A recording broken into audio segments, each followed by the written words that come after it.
SOPA and PIPA are the main cause of the largest online protest in history, so large that on January 18, thousands of web giants including Wikipedia and Reddit refused service to get the word out about SOPA and PIPA.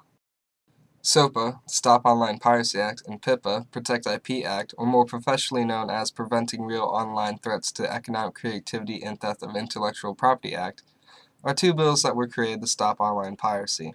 There are also small parts of the bills that would try to prevent the sale of counterfeit drugs as well. How SOPA and PIPA work is that the copyright holder can go to the Attorney General and seek a cease and desist court order for any U.S.-directed site dedicated to infringement or a site promoted or used for infringement under certain circumstances. If the site does not comply with the court order, the U.S. government can send out notice that requires online service providers, internet search engines, payment network providers, and internet advertising services, upon receiving a copy of a court order relating to an Attorney General action, to carry out certain preventive measures, including withholding services from an infringing site or preventing users located in the United States from accessing the infringing site. To the supporters of these bills, this sounds perfect. In order to weaken or defeat an enemy you can't reach, you need to cut off their supplies. In this case, supplies are advertisement services. These services pay the sites per views and clicks on their advertisements. But what if their advertisers are outside of U.S. jurisdiction? That's when the second part comes in. They also block the site on search engines via DNS blocking, so people can't find the site. So since nobody is going to the site makes no money because nobody is seeing the advertisements. And without the advertisement money, the site can't pay for its domain services and will eventually have to shut down. This sounds like a good plan, but there are a few flaws and concerns. First off, regardless of search engines blocking the site, most tech-savvy individuals can just type in the IP address and get to the site, making DNS blocking almost useless.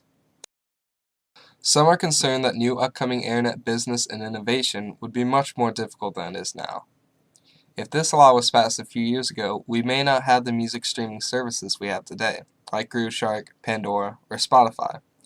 Even though they are 100% legal and help pay the copyright holders, in early stages they may have seemed a means of giving free music to everyone, which would take away from the sales and profits of major record companies. However, Grooveshark is currently being sued by all 4 major record companies. Many are concerned by how these bills are worded. Let's go back and look at these quotes.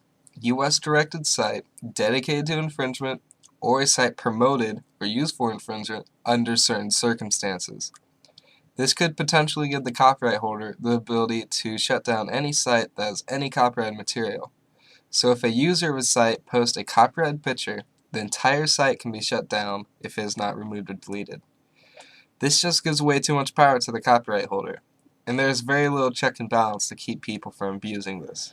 There are also concerns that these bills will pave the way for internet censorship, and that we might end up with a censored internet like China. So now you know how the bill works and the problems people have with the bills. So, should it pass?